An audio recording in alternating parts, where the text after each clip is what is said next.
All right, good evening, everyone. Today we're going to be talking about operational security, which is really cool. It's one of my favorite things to talk about. And I'm here with Nora to help me talk about it. Cool. So some quick announcements. Nora?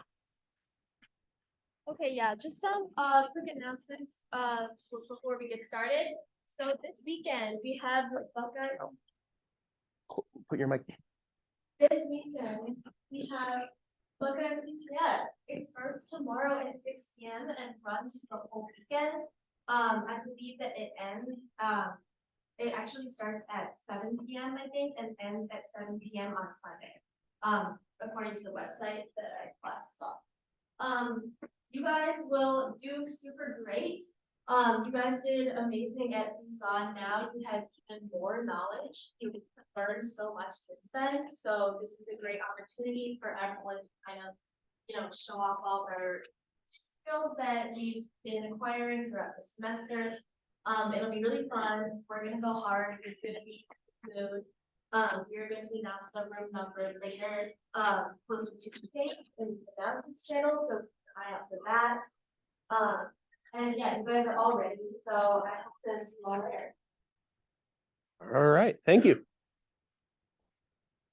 Okay, so our flag for today's meeting is SIGPwny, don't do dumb stuff. And again, go to ctf.sigpwny.com and it should be there. And if it's not, are we good? Okay, cool. So it should be there, it should be up top. If it's not up top, we can change that in like 3 seconds. But don't do dumb stuff. And then our XKCD, I think I've used this already in OSINT, maybe, is, control. We have flown to the USA and breached the target's house. They wrote all their passwords in a password book labeled passwords. And that's what you'd think it is. But in reality, it's just, someone has their passwords linked on the Smash Mouth message boards or, the My Little Pony message boards or something like that.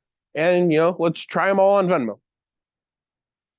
All right, everyone had enough time to get don't do dumb stuff with underscores between the words? Can you remember 4 words? Can we do the remember 4 words challenge, Impossible Edition? All right, so operational security, what the hell is it?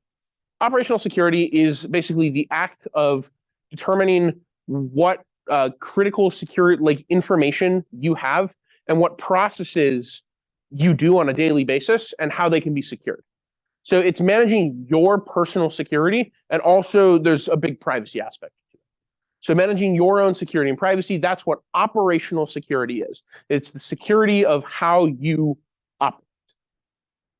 So there's an opposite triangle. I came up with this, and I'm very proud of it. It's 3 don'ts. Don't get hacked, don't get embarrassed, and then most importantly, don't get caught. Or, don't get embarrassed can be the most important, or don't get hacked is the most important. It depends on you. So don't get hacked. I'm gonna have Nora help me out here. Well, it's definitely pretty important. Here. Take. Okay, so first of all, passwords. We never reuse our passwords. That should be kind of obvious and given, but I know a lot of people do because it is not easy to remember every single password you have. You probably have accounts on many websites and you keep. So this is why we use a random password generator or some kind of really strong pattern. And a password manager. So password managers allow for random password generation. Chrome default uses reversible encryption, which is not good. Multi-factor authentication. So 2-factor auth is good. SMS is better than just a password, but it is still weak. The best is VP, I think. Right? I got one right here. Yeah. A hardware device that put it in, push a button, makes it work. Yeah, they're great. And all of those options are better than just having a password and that's it. So awareness is another important aspect of this. Always, we're always aware and stuff, but however, the term oh, just don't click on links is kind of outdated. because it kind of implies that if you don't click on links, then, you're safe, you're secure. But in reality, there is always going to be vulnerabilities. It's not just like, oh, if you click on this link or you there's a lot of other risks that's trying to it. We have some challenges up for you guys today, for you to do after this, or any time password manager, enable MFA, upgrade MFA. What's up? They're up. So these challenges today are going to be really, really valuable because we're basically giving you an hour to all improve your own personal security. And then not only that, but we're going to give you points for doing it. So by the end of this, you will have better security, or you will have started to get better security, which is, good. That's a good thing. All right. So not getting hacked 101. Oh, this is me. So not getting hacked, if you are a person, is really different from if you're an organization. Because if you're an organization, there's a lot more things to worry about. You have a lot of systems to worry about. You have a lot of people to worry about, and you have a lot of things going on that could be attacked.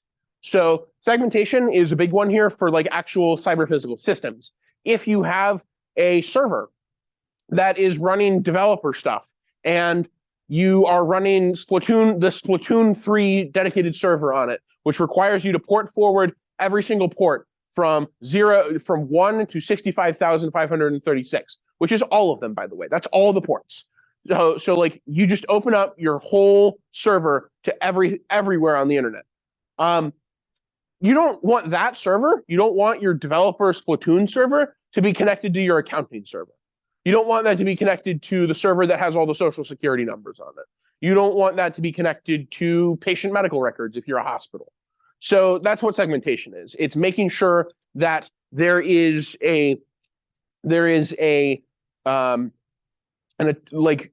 actual network segmentation. There's a gap in your network between point A and point B. Ideally, there's this thing called air gapping, where like you can have this isolated network that's physically detached, but that really doesn't work because there's always going to be like one connection in, or one connection to the internet, or like a tech is going to get lazy and like turn on an internet connection to be able to remote in. Again, go back. Awareness training as well. Make sure all your org members themselves have good OPSEC. So not only are you managing the operations of the whole organization, but you're also managing every individual person's operational security and making sure it's good. Next slide. Go back. Okay, that's broken. So then the other thing there is technical solutions. Human solutions can only go so far. You can only make people so aware, because eventually someone's going to have a vulnerability that can just bypass all people and attack a system. But technical solutions is the solution to that. You can have firewalls, you can have intrusion detection systems, et cetera, et cetera. Those also only go so far, because if you can get elevated access by hacking a person, then it doesn't really matter how good your technical solutions are. So it really is about balancing and optimizing both of those things and weighing costs. Also, this changes drastically if you're working at a gov or pseudo-gov org in terms of operational security, especially if you have a clearance. So if you want to learn more about that, talk to me. Next slide. Nora, this is you? Yes. Just like browsing on the internet. Yeah, so safe browsing on the internet. That's why we use things like ad blockers. Block Origin is an ad blocker. It's amazing. It's the best. It's a great ad blocker. There are no downsides to it. Script block, no scripts. I can explain that one. So script block is JavaScript blocking. It makes the internet way less pretty. Like, it looks awful. But it will, like, that is if you want to be really careful. So that will block all JavaScript except for like a white list of web pages that you think is safe. And it makes the internet less pretty, but if you really need to be careful, that helps. In terms of these, make sure you don't download a fake one. That was a problem at one point. It's called a supply chain attack. Just don't download a fake one. Okay, cool. Next slide. This is still you. So don't get embarrassed. The kind of next component of the OPSEC triangle. There are three kind of online identity models. First one kind of don't exist online. Your online presence is non-existent. You might have randomized accounts for every platform. There's really no indication of like who you are or like what content. I can help. It's okay. I gave you 10 minutes warning. So you don't exist is no one can actually link accounts to who you are. Randomized accounts, you don't post anything about who you are. Ideally, you don't post anything at all. You just use those accounts to access the platform. Yeah, that's what that is. So you don't care.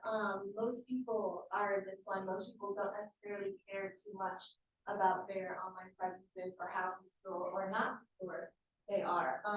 Society is becoming more accepting of this one. It's becoming more normal for people to have like posted or like said things online that resurface and people criticize them for it. Just it's more prevalent. People tend to be more accepting of it now than say like 5 years ago or so. I mean, look at what happened in the debates this year where they were pulling up tweets. Like that's a little sus, but like 20 years from now, we're gonna have like, in 2015, you tweeted like this crazy thing about like these people. What do you have to say about that? Or like you posted some unhinged stuff on TikTok or something like that. Society's becoming a little bit more understanding of that. So, just a little. And then lastly, you are a celebrity. So if you are a celebrity, you really have to watch what you say even more. There's even more measures, like that were mentioned on like the don't get hacked slide, kind of similar to what we just mentioned about like you don't care and how people post things online that later resurface. Obviously, we have all seen this happen with many celebrities where a tweet from 2012 comes back up and then that celebrity is canceled or whatever, and then they get dropped by other brands and yeah. So if you don't want that to happen to you, good for recruiters, protect against impersonation. I can. So I am this model, so I can explain this one as well. No. So this is not you actually are a celebrity. This is a way of how you present yourself online. This is not like you actually don't exist, you don't matter. It's how you want to exist online. In terms of you are a celebrity, it's your online existence is very filtered. And that sucks because you can't like shitpost on Twitter and stuff, but like you have control over your model. So I know what accounts I have. I know what my usernames are for those accounts. I am not trying to hide what those accounts are. My gaming tag is Sonic Ninja. I picked it when I was 10. I will never change it. That is public on every single service. If it's not Sonic Ninja, it's Sonic Ninja 1 or Sonic Ninja 2 or something like that. It's my public tag for myself is Thomas-Quig or Thomas_Quig if they don't allow hyphens. These things are public. It is known. I don't try to hide them. That is what you are a celebrity is, because people are going to go and try to find your stuff. So you have to be really careful in terms of the don't get hacked stuff. Your passwords need to be strong, random passwords, or really, really strong pattern, all that type of stuff. So, I guess not in between, but the difference between you don't care and you are a celebrity. Let's say, is this really like an objective view of yourself, or is this how you see it? So it's how you want to be secure yourself. So most people are somewhere between you don't care and you are a celebrity, where it's like I'm going to use the same usernames on places, but I know that I'm using the same usernames, so I know where my stuff is. Like people will do that with Twitter and LinkedIn, but then not necessarily with like Reddit. People will be like, I don't care what my Reddit is. I don't care, I don't care if people find it. And then like if you have like an account on what's something bad but not too bad. 4chan, sure. If you have an account on 4chan, that's probably using like the you don't exist model. It's not necessarily one thing to do. These are just 3 good ways to go about it.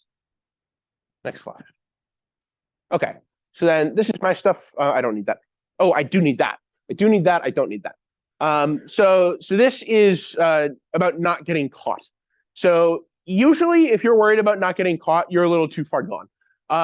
But let's a lot of the don't get caught stuff applies in not getting caught, just like general security scenarios. It goes back to not getting hacked and not getting embarrassed.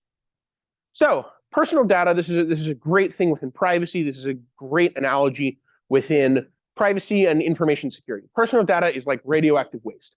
It's really easy to generate and store in the short term. I could go on Twitter right now and say some really bad stuff about people, and it is really easy to do that, and it's just going to be there. So I'm not going to do that because that would be stupid. But the point is, it's really easy to generate, and it's almost impossible to dispose of.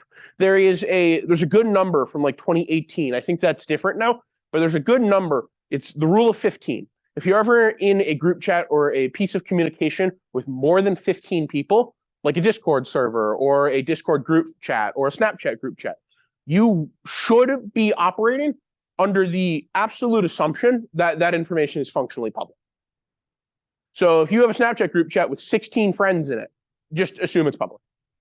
And that number has probably gone down to like 10 or something. I checked this in 2018. But the whole idea behind that is that someone is keeping logs. Someone is taking screenshots. Someone is doing something to keep that data and make sure that you can't get rid of it. And again, it's almost impossible to dispose of. If you've ever heard of the Streisand effect, Barbara Streisand tried to take an image off the internet, and the second that image was taken off the, that information became public, people just started screenshotting it like crazy. So like if one person screenshots it and saves it to their device, it doesn't matter how hard you try on the internet, that image will come back in a few days. And more people will screenshot it, because the second you can get it to your, you can't sue someone to take a picture off their device if a million different people have that same picture, even if it is defamatory. So like, yeah, this requires very long-term planning to manage. So like, if you want to do it in the long term, you have to start now. I'm not great at this. It's, it is something that requires a lot of planning. So like, what will happen to your data from Twitter and Facebook in 5+ years? If Twitter collapses because Musk just bought it and like stock price goes to 0 and like they can't keep their servers up, and what happens to that data? What happens to those servers when they need to like sell the servers and someone buys them and just like starts going through your user data? Or, same thing for Facebook, because Facebook has a ton of like personal identifying information on it. So like, it's something to think about. And the challenge there is find something embarrassing where I'm giving all of you permission to go find something embarrassing about me, and I'll give you points if you can do it. I don't have much shame. So if you can actually make me embarrassed, you get a lot of points, like 1,000. And then delete an account. I'm going to make you guys delete an account that you don't care about. Secure communication, end-to-end encryption, very, very good. Signal is kind of go-to right now. They're very much a pro-security company. Like, install Signal. But necessarily, like, use Signal, use Tor is not necessarily, like, that used to be a good quote, but it's not necessarily the go-to anymore. But definitely use Signal. It's end-to-end encrypted. It's super pro-security. They don't store stuff server-side. So the FBI has, like, a list of, like, what you can get from certain messaging apps. And if you look at Signal, it's time of last login. Like they don't keep logs, so it's good if you're super security conscious. Use a reputable VPN that you pay for if you are doing illegal stuff. But also don't do illegal stuff, please. We're not encouraging that. But if you're doing it, and if you just want to remain super secure, use a reputable VPN, like NordVPN, or like, what are the other ones? Like, don't use TunnelBear. Like, what is TunnelBear? Like, I was in high school and I wanted to like go to like coolmathgames.com, so I downloaded TunnelBear VPN from the App Store, and like they most certainly were tracking everything I was doing. But like, as long as you're doing it and as long as you're paying for it, that's generally better. Yeah. Right now, if I don't currently use a VPN because I don't do things that require use of a VPN. If I'm watching TV, it's generally I like to buy. So I'm weird. I like to buy my media because there's a lot of really good laws that protect actual media purchasing. So I don't have a lot of streaming services beyond like Netflix and Hulu. So like if I want to watch a season of a show, I will buy it, which like sounds crazy, but that's just what I do.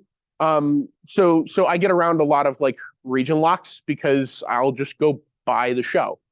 Again, there's like laws that protect personal property. It's like if you buy music on iTunes, they give you the MP3 without DRM because they used to try and give it to you with DRM, so you couldn't go use it however you wanted. But people fought like hell to make sure that you can actually have the like raw file and use it for like whatever you want.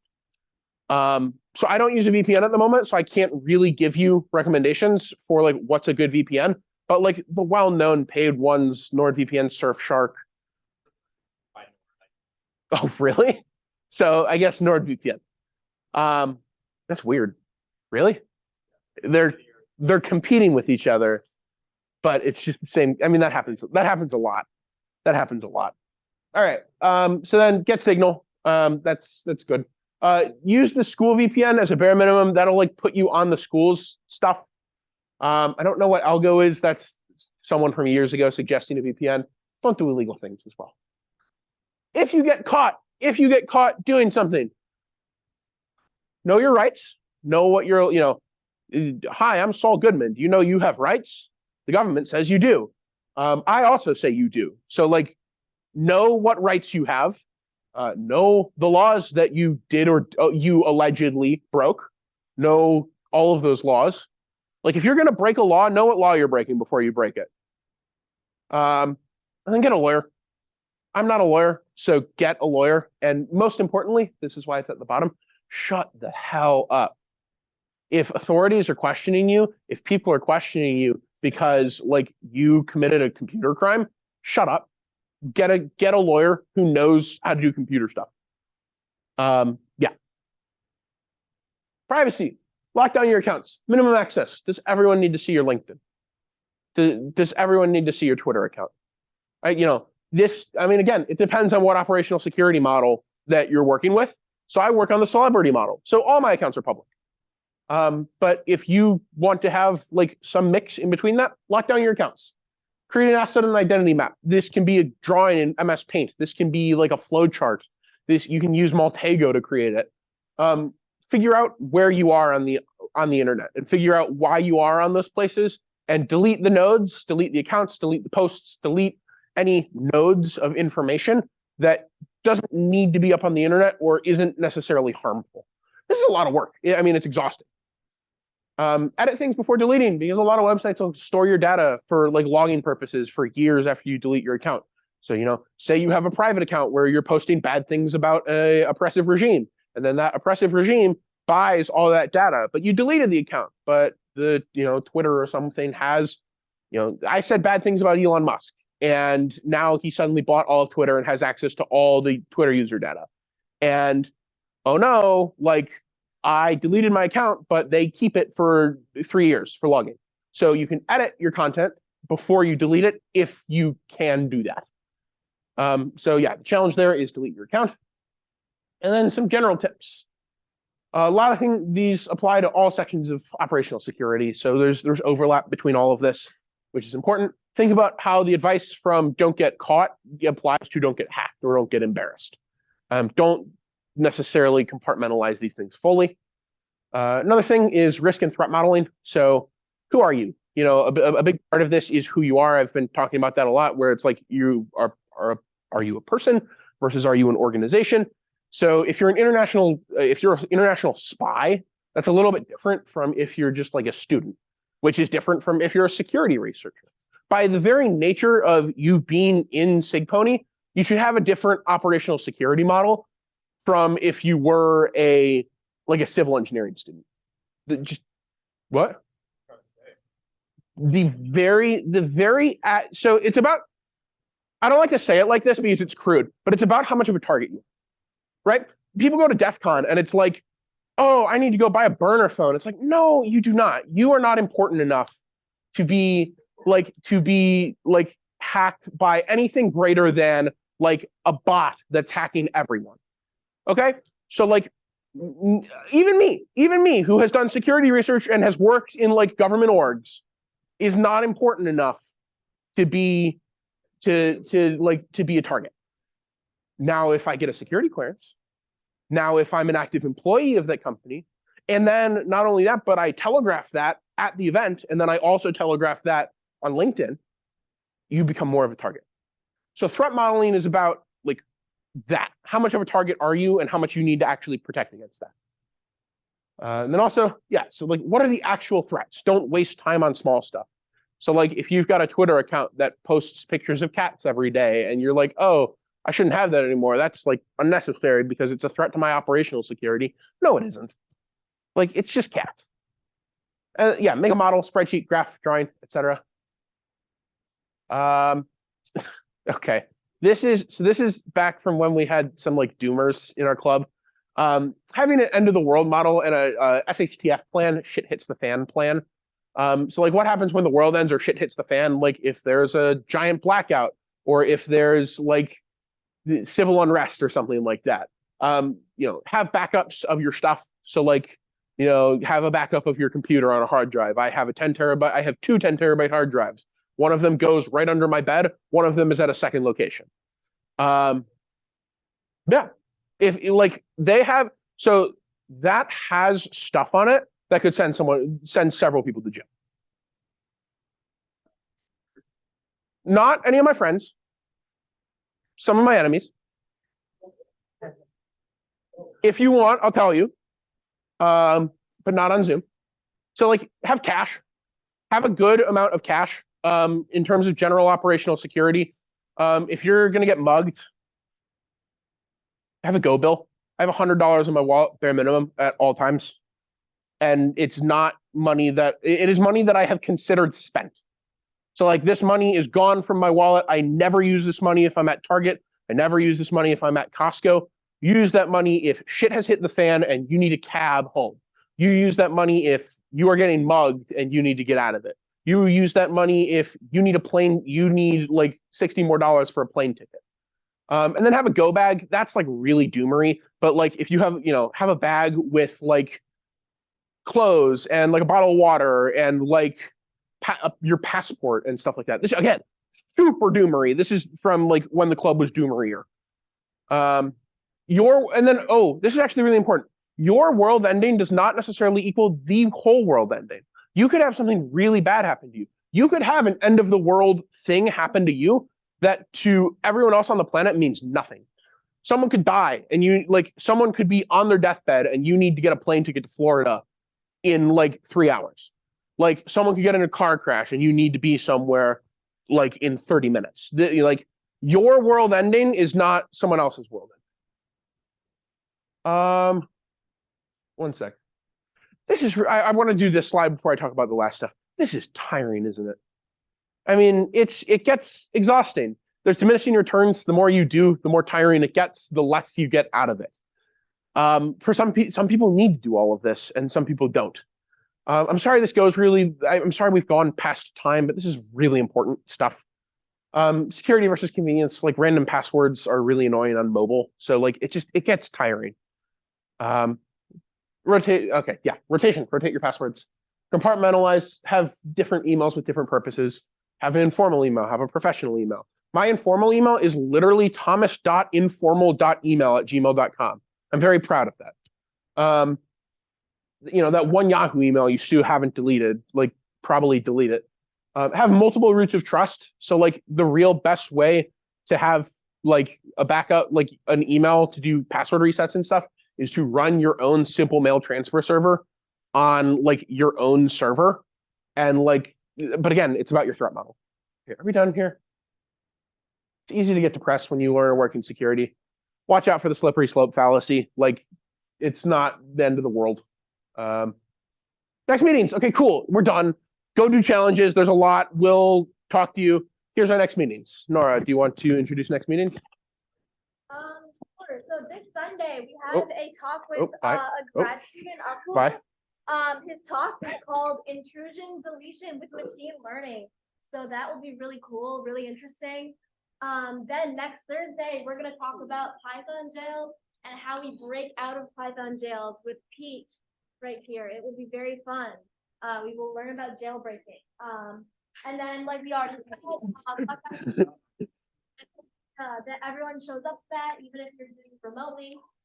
Again, great opportunity to kind of show off and test all the skills that you've learned up until now. It'll be really fun. All right. Sorry for going over. This is operational security is really important to me, so I like to talk about it. And thank you to Nora for I gave her like 20 minutes warning. So yeah, way less than that. Thank you to Nora for covering Don't Get Hacked and Don't Get Embarrassed.